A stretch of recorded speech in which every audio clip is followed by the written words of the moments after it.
नाजरीन, मैं हूं आपका होस्ट ज़ुहैब अतीक। खबर की अंदरूनी कहानी के साथ एक बार फिर आपकी खिदमत में हाजिर हूं। आप देख रहे हैं सहाफ डिजिटल न्यूज़, जो रखे आपको हर खबर से बाखबर। जुड़िए रहिएगा सिर्फ सहाफ डिजिटल न्यूज़ के साथ। कराची के बिल्डर्स ने एक बार फिर सिंध में सिस्टम और लैंड ग्रेबर्स की शिकायत कौमी एहतसाब ब्यूरो नैब के chairman lieutenant general retired Nazir Bhatt से लगा दी। Association of builders and developers आबाद में नैब चेयरमैन के दौरे के दौरान बिल्डर्स फट पड़े। साबिक चेयरमैन आबाद आसिम समसम ने इल्ज़ाम लगाया कि DC Thatta rewriting of land record के फी एकड़ पौने 10 लाख लेता है, हालांकि वो जमीन के कानूनी मालिक हैं। बिल्डर हारून करीम ने कहा कि इनकी 8 एकड़ जमीन पर भी कब्जा है। चेयरमैन नैब ने कब्जा गिरों के नाम पूछे और उन्हें नोट किया। सरपरस्त आबाद मोहसिन शेखानी ने इल्जाम लगाया कि जमीन मलकियत तब्दीली में मुख्तार कार्ड से बोर्ड ऑफ रेवेन्यू और KDA शामिल होते हैं। अगर पैसा ना दिया जाए तो जमीन की मलकियत तब्दील कर दी जाती है और कहा जाता है कि इधर उधर बात ना करो, हमसे बात करो। हसन बख्शी ने खबरदार किया कि 5 साल में कराची में 85,000 ऐसी इमारतें बनी हैं जिनमें सरिया सीमेंट का कुछ पता ही नहीं और वो कागज की तरह गिर सकती हैं। अब देखना यह है कि क्या सिंध में चलने वाला करप्ट सिस्टम के खिलाफ कोई मसीहा जो है वो खड़ा होता है।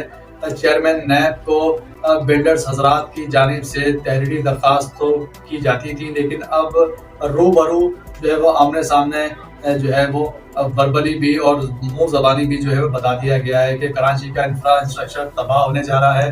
कराची में जो है वो सिंध के अंदर जो है वो खुसूसन जो है वो रिश्वत सतानी जो है वो उरूज पर पहुंच गई है। KDA हो, टप्पेदार हो, चाहे वो DC का जो है वो महकमा हो, चाहे वो बोर्ड ऑफ रेवेन्यू हो, कोई भी महकमा हो, हम अपने कानूनी जो है वो प्लाट जो हम लीगल तौर पर परचेज करते हैं, लीगल तौर पर परचेज करने के बाद उनकी डॉक्यूमेंटेशन भी जो है हमारे पास तमाम लीगल होती है। जब इनसे हम इजाज़तनामे NOCs के लिए जो है इनके दफातर में जाते हैं या किसी अपने जो है वो नुमाइंदे को भेजते हैं, तो यहाँ पर रिश्वत का बाजार सरेआम जो है वो चलता है और रिश्वत वो ली जाती है मुंह मांगी, जो कि देनी पड़ती है। अब ना दें तो वो कागजात को उलझा कर आपके प्लाट को दूसरे के प्लाट की शक्ल इख्तियार करके उसको उसका मालिक बना देते हैं। जो कानूनी तौर पर प्लाट का मालिक होता है वो साइड पर खड़ा रह जाता है। जो कानूनी तौर पर प्लाट का मालिक या जमीन का मालिक नहीं होता तो वो एकड़ों का मालिक बन जाता है।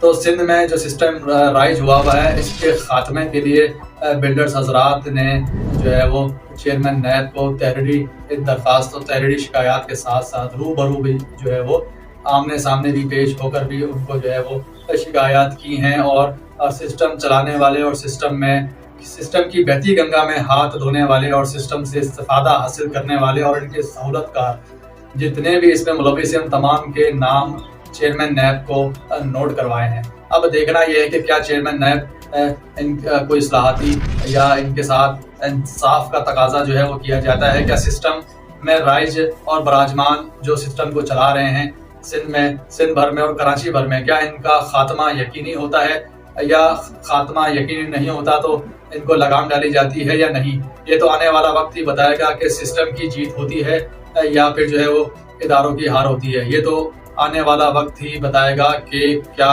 होने जा रहा है। जी।